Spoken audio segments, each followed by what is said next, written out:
Praveen, Jishin, Mastani, Lakshmi, and Sabuman. സാബുമോന്റെ മുഖത്ത് എപ്പോ നോക്കി കഴിഞ്ഞാലും 100 വോൾട്ടിന്റെ ചിരിയാണ്. പ്രത്യേകിച്ച് പുള്ളിക്കൊന്നും പറയാനില്ല. പുള്ളി ഒരുമാതിരി സ്കൂളിൽ ടൂർ വന്ന മാതിരിയുള്ള വർത്താനാണ്. ആരൊക്കെയാണ് ഫ്രണ്ട്ഷിപ്പ്? ഒനിയിലായിട്ട് ഫ്രണ്ടാണ്, അവരായിട്ട് ഫ്രണ്ടാണ്, ഇവരായിട്ട് ഫ്രണ്ടാന്നുള്ള വർത്താനൊക്കെ പറയുന്നുണ്ടെങ്കിലും ഇത്രയും വിഷയം ഉണ്ടായിട്ട് അയാളുടെ ഭാഗത്തു നിന്ന് ഒരു പ്രതികരണം എന്ന് പറയുന്ന ഒരു സംഭവം ഉണ്ടായിട്ടില്ല. പുള്ളി ചുമ്മാ ഇങ്ങനെ ചില്ലായിട്ട് വന്നിരിക്കുന്നതാണ്.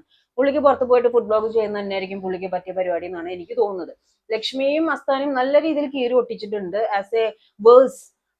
എന്താ പറയാ, വൈൽഡ് വൈൽഡ് ലൈഫ് എന്ന് വൈൽഡ് കാർഡ് എന്ന് എനിക്ക് പറയാനുള്ളൂ. അപ്പൊ പറഞ്ഞു വരുന്നത് എന്താന്ന് വെച്ച് കഴിഞ്ഞാൽ നമ്മുടെ പ്രവീൺ ആരോട് പറഞ്ഞു? അനുവിനോട് പറഞ്ഞു പോയി മീൻകറി ഉണ്ടാക്കാൻ. അവിടെ ആർക്കും മീൻകറി വലിയ വിഷമില്ല. മീൻകറി ഉണ്ടാക്കാൻ പറഞ്ഞു. അനു ചെന്നു മീൻകറി ഉണ്ടാക്കി. മീനൊക്കെ കട്ട് ചെയ്ത് മീനൊക്കെ ശരിയാക്കി തുടങ്ങിയപ്പോഴേക്ക് എന്ത് ചെയ്തു? നമ്മുടെ ഗിസേലിന്റെ നിഴലും, അതായത് അരിപുത്രൻ ഫ്ലിപ്കാർട്ട് രംബീർ ചെന്നു. അതായത് വക്താവാണ് ശരിക്കും പറഞ്ഞ ആര്യ എന്ന് പറയുന്നത്. ഗിസേലിന് വേണ്ടിയിട്ട് ആര്യനാണ് സംസാരിക്കുന്നത്. അത് 8ന്റെ പണി ഗെയിം കുറച്ചും കൂടി മുറുകുമ്പോ കിട്ടും. കാരണം എന്ന് വെച്ച് കഴിഞ്ഞാൽ മാനിപ്പുലേഷൻ ചെയ്ത് അക്ബറിനെ വരെ പ്രോപ്പറായിട്ട് മാനിപ്പുലേറ്റ് ചെയ്ത ഒരു സിറ്റുവേഷൻ ഒക്കെ ഉണ്ടായിരുന്നു അല്ലെ. അപ്പൊ ഗിസലിന് വേണ്ടിയിട്ട് ഏറ്റവും കൂടുതൽ സംസാരിക്കുന്ന ആര്യനാണ്. അതെന്ത് തേങ്ങാന്ന് എനിക്ക് മനസ്സിലാവുന്നില്ല. അപ്പൊ ഈ കൊച്ചിനോട് വെറുതെ ഇരുന്ന ഈ കൊച്ചാണ് അത് അവിടെ ചെന്നിട്ട് മീൻ കട്ട് ചെയ്ത് കാര്യങ്ങളൊക്കെ വെച്ച് കഴിഞ്ഞപ്പോ കിച്ചൺ ക്യാപ്റ്റനും ഹൗസ് ക്യാപ്റ്റനും കൂടി വന്നിട്ട് ഇറങ്ങിക്കോ ഫുഡ് ഉണ്ടാക്കാൻ പറ്റില്ല. അതിന്റെ ഒപ്പം തന്നെ ജിസയിലും ആര്യനും വന്ന് വഴക്കുണ്ടാക്കി. അതെന്താന്ന് വെച്ചാൽ ഗിസയിൽ കയറി കഴിയുമ്പോൾ പ്രശ്നം ഉണ്ടായതിന്റെ ഭാഗമായിട്ട് അവരത് തിരിച്ചു കൊടുത്തതാണ്. അങ്ങനെ ഒരു ആചാരം അതിൻ്റെ ഉള്ളുണ്ട്. ഇങ്ങോട്ട് കിട്ടിയിട്ടുണ്ടെങ്കിൽ അങ്ങോട്ട് കൊടുക്കും.